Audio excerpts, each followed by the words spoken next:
আমি বলবো মাইন্ডসেটের ব্যাপার। পুরুষের যে পর্যন্ত মাইন্ডসেটের চেঞ্জ না হবে, নারীদের ওই হিসেবে ওইভাবে ডেভেলপমেন্ট আসবে না। যে পর্যন্ত আপনার ওই থোক বরাদ্দ মানে সংরক্ষিত আসনটাকে বেশি গুরুত্ব দেওয়া হবে। এখন শিক্ষার যুগ, নারী পুরুষ সমান শিক্ষিত, ভোটার নারী পুরুষ প্রায় সমান ভোটার। তারপরে আপনার এখানে কেন সংরক্ষিত থাকে আমি জানি না, যে সংরক্ষিতটা দিয়েও কাজ করতে পারে না। কারণ একজন সংরক্ষিত শিখতে শিখতে তার 4-5 বছর চলে যায়, পরে আর সে হয় না, দ্বিতীয়বার আর আসে না। তাতে কি হলো, সে তো আর সমাজকে কিছু ইমপ্লিমেন্ট করতে পারলো না। এটা একটা দিক। দ্বিতীয়ত, কোনো দলের ওই মাইন্ডসেটটাই নাই যে আমাকে পুরুষের পাশাপাশি আমাকে সবার জন্য একটা সিমিলার রাখতে হবে, ওইটা নিয়ে আমরা কাজ করব, চিন্তা করব। এটা হলো একদম নেগলেন্সির একটা চরম পর্যায়ে। আমি বলবো যে প্রায় 30টার মতো দল এইবার নমিনেশনই দেয় না কোনো নারীকে। বড় দল বলেন কি ছোট দল বলেন একই অবস্থা। আবার আপনার নমিনেশনের হার নারীদের যা স্বতন্ত্র দাঁড়িয়েছে বা কিছু দল কয়েকটা করে দিয়েছে, কিছু দল আছে আপনার নারীকে মনোনয়ন দিতে গিয়ে পুরুষকে মনোনয়ন দিয়ে ফেলেছে। কেমন আপনার পুরুষের কোটা হয়ে গেছে, যে পুরুষটা এমপি ছিল, মন্ত্রী ছিল, সে কোনো না কোনোভাবে হয়তো মারা গেছে অথবা ইনভ্যালিড হয়ে গেছে। হওয়ার পরে সেই জায়গায় তার ঘরের যোগ্য পুরুষ নাই বলেই তার স্ত্রীকে আবেগী ভোট পাওয়ার জন্য স্ত্রীকে অথবা কন্যাকে দিয়েছে। এটা হচ্ছে আমি বলবো পুরুষ কোটায়, ওই পুরুষ কোটায় বা এমপি কোটা, মন্ত্রী কোটা। একবার এমপি মন্ত্রী হয়ে গেলে পুরুষরা এটা কয়েক যুগ ধরে উত্তরাধিকারের মতো রেখে দেন বা দিতে পারেন বা ওই সুবিধাটা তারা পান। সেই জায়গায় তারা বিশ্লেষণ করেছে। আপনি দেখবেন অনেক দল আছে, ছোট বড় দল, ওইটার বাইরে কাউকেই চিন্তা করে না। ওইটার বাইরে আগামীতেও আবার সংরক্ষিতও হয়তো চিন্তা ওইভাবে করবে কিনা আমি জানি না। তো এই জায়গাটায় নারীদের অবস্থা অত্যন্ত শোচনীয় বাংলাদেশের প্রেক্ষাপটে, যেইখানে কিনা ঢাকা বিশ্ববিদ্যালয়ে আমার ভুল না হলে 53% নারীরা এখন স্টাডি করে, এবং মেডিকেলগুলোতে প্রায় 65% নারীরা এখন এইবার চান্স পেয়েছে।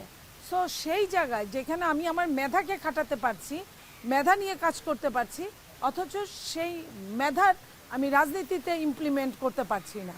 তো যদি রাজনীতিতে নারী না আসে, তাহলে একটা সমাজ কখনো ওই প্রকৃত পক্ষে ডেভেলপ বলতে যা বোঝায় সেটা হতে পারে না।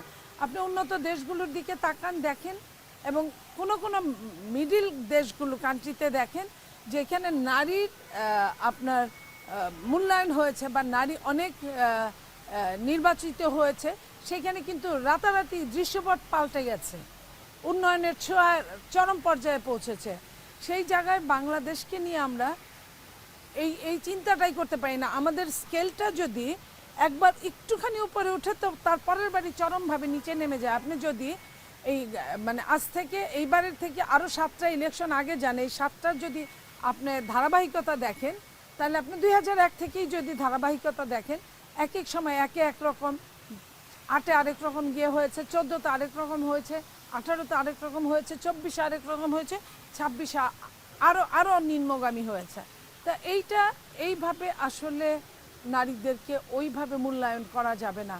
আপনি মানুষ হিসেবেও যদি মূল্যায়ন করে, যারা আমাদের মতো প্রাতিষ্ঠানিকভাবে রাজনীতি করে আসছে, ছাত্র রাজনীতি, তারপরে উইমেন ফোরামের রাজনীতি, যুব ইয়াং ফোরামের রাজনীতি, এবং পরবর্তীতে একদম মূল রাজনীতি, তাদের তো আসলে বাদ দেওয়ার কোনো ক্রাইটেরিয়াই মধ্যে পড়ার কথা না।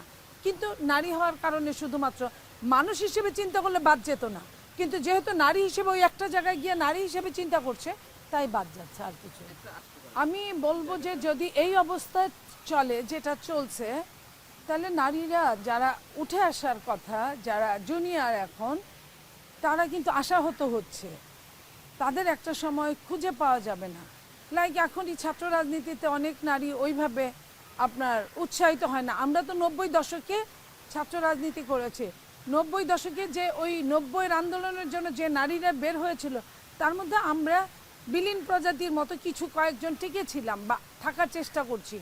তারপরে এই দেখেন 24-এর আন্দোলনটা, আপনি যারা নারীরা করেছে, কোথায় সেই নারীরা? অথচ নারী ছাড়া 24টাও সাকসেস হতো না। তো এইখানে আমি আমার দল আপনার দল এটা বলতে চাই না। আমি সামগ্রিকভাবে বলতে চাই নারীদের মূল্যায়ন না করলে এটার এখন যে জায়গাটায় আমরা এসে উপনীত হয়েছি এটার জন্য একটা সময় পুরুষদের ভীষণভাবে আফসোস করতে হবে।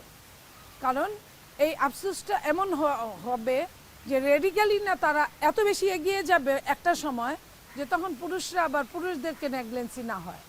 কারণ একটা সব কিছুরই তো একটা শেষ আছে। আপনার শেখ হাসিনার এত অত্যাচারের পরে 15.5 বছর যা হয়েছে তার নিজের থেকে নিজের মধ্যে বেড়ে ওঠা থেকেই তাকে কিন্তু ঘায়েল করেছে।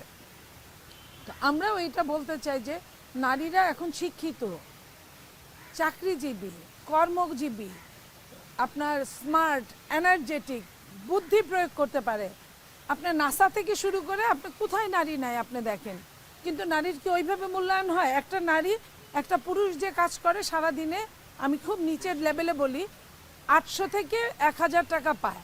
ওই নারীটাকে আপনি গ্রামে যান, পুরুষরা বেতন পাচ্ছে আপনার দিন শ্রমিক হিসেবে 800 থেকে 1000 টাকা, নারীর দিকে আপনি দেখেন দৃষ্টি দিয়ে 200 থেকে 300 টাকা।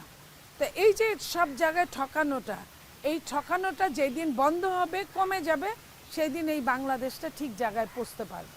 72 ঘন্টা ময়েশ্চার লোক সমৃদ্ধ লিলি বডি ওয়াশ, শিয়া বাটারের গুডনেস স্কিন রিপেয়ার করে রাখে সফট ও গ্লোয়িং।